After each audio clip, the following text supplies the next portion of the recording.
L'ordre, le travail et renverser des écolos en Passat. C'est ça la culture allemande. Ah, l'Allemagne, ses saucisses, sa bière, sa choucroute et ses... Volkswagen, das Auto. Depuis qu'Hitler a promis à chacun sa propre voiture, aucun scandale n'a pu ternir la relation entre les Allemands et leur marque préférée. Enfin, jusqu'à 2015 et son fameux Dieselgate.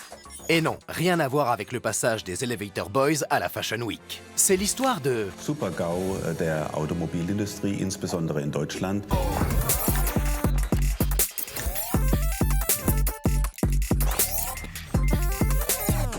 Tout commence en novembre 2006.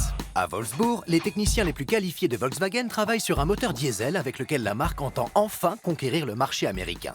Le problème, c'est que ce nouveau moteur ne respecte pas les normes d'émission très strictes en vigueur aux États-Unis. La peur et le désespoir s'installent car la pression venue d'en haut est énorme.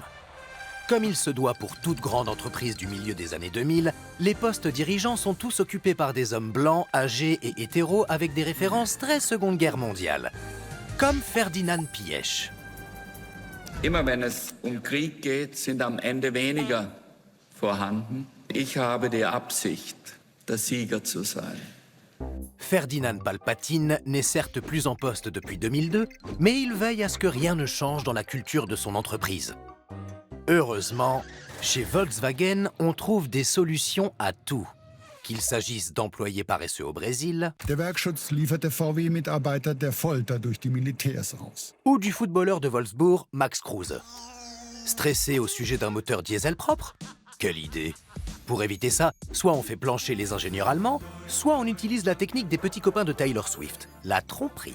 À partir de 2008, Volkswagen a donc recours à une petite astuce, le dispositif d'invalidation.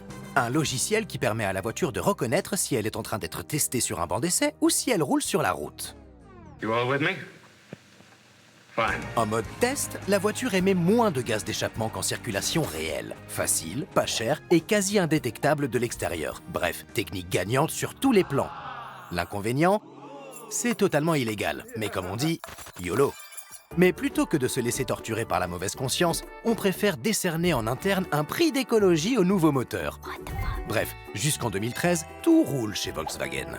Grâce à un concept marketing à base de dialogue tendancieux entre septuagénaires, I think it's beautiful, but aren't diesels dirty? Oh, look what she's doing. See how clean it is? It's not dirty, but you still have a dirty mind. et de singes qui respirent des gaz d'échappement, Volkswagen augmente ses ventes de voitures diesel d'année en année. Jusqu'à ce que l'ICCT, une ONG américaine, se donne pour mission de prouver que les voitures diesel sont plus écologiques aux États-Unis qu'en Europe. Les tests sont effectués sur route. Lors de l'évaluation des résultats, les valeurs des gaz d'échappement sont 35 fois plus élevées que celles indiquées. Incrédules, les scientifiques refont les tests. Encore et encore. Un an plus tard, plus de doute, Volkswagen a triché. L'EPA, l'agence américaine de protection de l'environnement, en est informée. Et en septembre 2015, le Dieselgate est rendu public. Il touche environ 11 millions de voitures dans le monde. Le cours de l'action Volkswagen plonge de 40%. Martin Winterkorn, président du directoire de 2007 à 2015, démissionne. Bitte glauben Sie mir. Des centaines de milliers de voitures sont rappelées et Volkswagen doit payer plus de 20 milliards de dollars d'amendes et de dommages et intérêts à la suite d'actions collectives rien qu'aux États-Unis.